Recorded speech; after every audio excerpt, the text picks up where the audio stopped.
வண்ணங்களே ஆரோக்கியம் டிவி நேயர்களுக்கு அன்பான வணக்கம். நான் உங்கள் வேலு.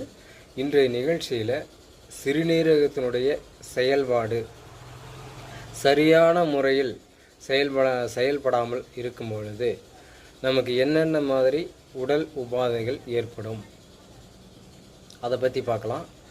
சிறுநீரகம் என்பது நம்ம உடம்புல நீர்த்தன்மையை தேக்கி வைக்கக்கூடிய ஒரு உறுப்பாகும். இந்த டீஹைட்ரேஷன் என்று சொல்லக்கூடிய இந்த நீர்ச்சத்து, நீரினால் செயல்படக்கூடிய உறுப்பு இந்த சிறுநீரகம். நம்ம உடம்பில் நீர்ச்சத்து குறையும் போது நம்முடைய சிறுநீரகத்தினுடைய செயல்பாடும் குறைய ஆரம்பிக்கும்.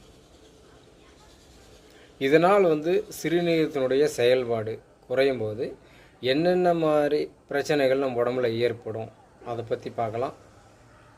முதன்மையான பிரச்சனையாக ஏற்படுறது பார்த்திங்கன்னா குழந்தையின்மை. ரெண்டாவது பார்த்திங்கன்னா அட்ரினல் சுரப்பி அதிகமாக சுரந்து பிபி ஏற்படும்.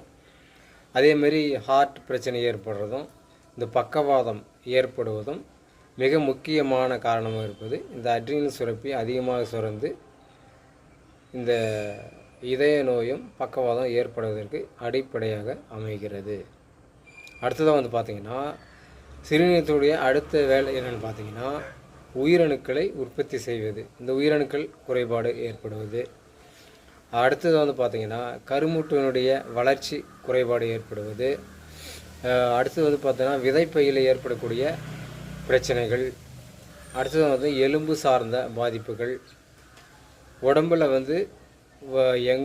உடம்பில் ஏற்படக்கூடிய வலிகள்.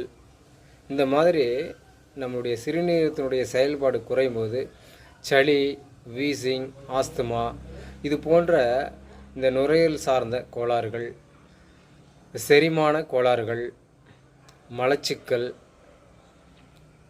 அடுத்தது விந்தணு குறைபாடு, பெண்களுக்கு எடுத்துக்கிட்டோம்னா மாதவிடாய் கோளாறு, அடுத்தது கர்ப்பப்பையில் ஏற்படக்கூடிய கோளாறுகள், கர்ப்பப்பையில் ஏற்படக்கூடிய நீர்க்கட்டிகள், இந்த மாதிரி மூல நோய். அடுத்ததாக பார்த்திங்கன்னா கண் பார்வை கோளாறு, முடி கொட்டுதல், தைராய்டு பாதிப்பு, இப்படி தூக்கமின்மை, சர்க்கரை நோய், பயம், பதட்டம், படபடப்பு, இது மாதிரி பலவிதமான பாதிப்புகள் ஏற்படுவதற்கு அடிப்படை காரணமாக இருப்பது நம்முடைய சிறுநீரக மண்டலம். இந்த நீர்ச்சத்து நம்ம சரியான முறையில் தினசரி பயன்படுத்தும் பொழுது இத்தனை விதமான பிரச்சனைகளும் நமக்கு வராமல் பாதுகாக்க முடியும். வந்த பிரச்சனைகளும் மிக எளிமையாக குறைக்க முடியும். இந்த மாதிரி நீர்ச்சத்து உள்ள உணவுகளை காய்கறியாக இருந்தாலும் சரி, கீரைகளாக இருந்தாலும் சரி, பழ வகைகளாக இருந்தாலும் சரி, தினசரி கொட்டை வகைகளாக இருந்தாலும் சரி, விதைகளாக இருந்தாலும் சரி, இந்த மாதிரி தினசரி நம்ம பயன்படுத்தும் போது இத்தனை விதமான பாதிப்புகள் இருந்தும் நம்ம வராமலும் தடுக்க முடியும். வந்த பாதிப்புகளும் மிக எளிமையாக குறைக்க முடியும். இந்த நல்ல விஷயத்தை பயன்படுத்தி பாருங்கள். மற்றவங்களுக்கும் ஷேர் பண்ணுங்கள். நன்றி.